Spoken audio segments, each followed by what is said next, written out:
పుణ్యమాని కడపాటు హైదరాబాదుకు కావాల్సిన ఉడాన్ స్కీమ్ కింద డబ్బులు కట్టకపోవడం వలన ఆగింది. సిగ్గు లేకుండా కడప నుంచి హైదరాబాదుకు ఫ్లైట్ తిరగకుండా చేసిన ఏకైక వ్యక్తి జగన్మోహన్ రెడ్డి గారు.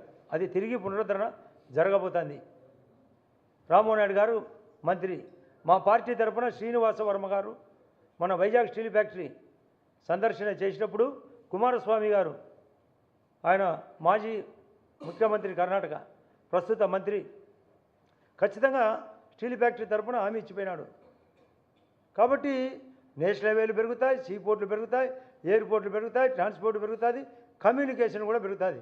Broadband national skill development program కింద లోకేష్ గారి ఆధ్వర్యంలో అనేక సెంటర్లు రాబోతున్నాయి. ఉద్యోగ ఉపాధి అవకాశాలు కూడా రాబోతున్నాయి. ఇండస్ట్రీ డెవలప్ అవుతుంది.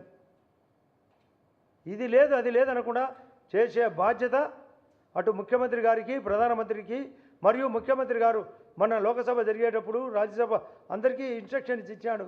మీరు రాష్ట్ర ప్రగతి కోసం ఫైట్ చేయండి అని అందరికీ డివిజన్ చేసినాడు. మీరు ఈ శాఖకు అని.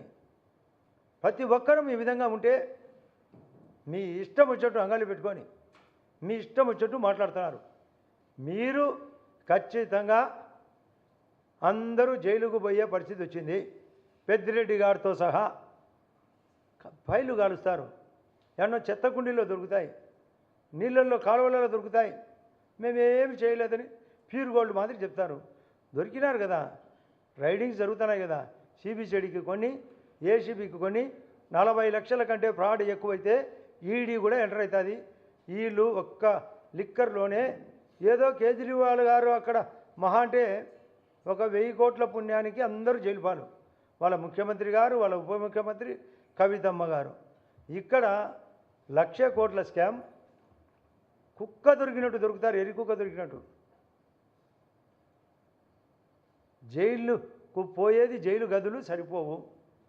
పరామర్శ అంట, అది పర్వతం లాంటి సంఖ్య ఉంది. ఏంది పరామర్శ? నిన్న పేర్నినారు గారు పోయినారంట. అలా పోయి ఇలా పోయి వస్తే ఆ పిన్నెల్లి రామకృష్ణారెడ్డి మళ్ళా లోపల ఉన్నాడు. వాళ్ళ తమ్ముడు ఎక్కడున్నాడో తెలియకుండా పారిపోయినాడు. వంశీ గణవరం వంశీ ట్రేస్ అవుట్ లేదు.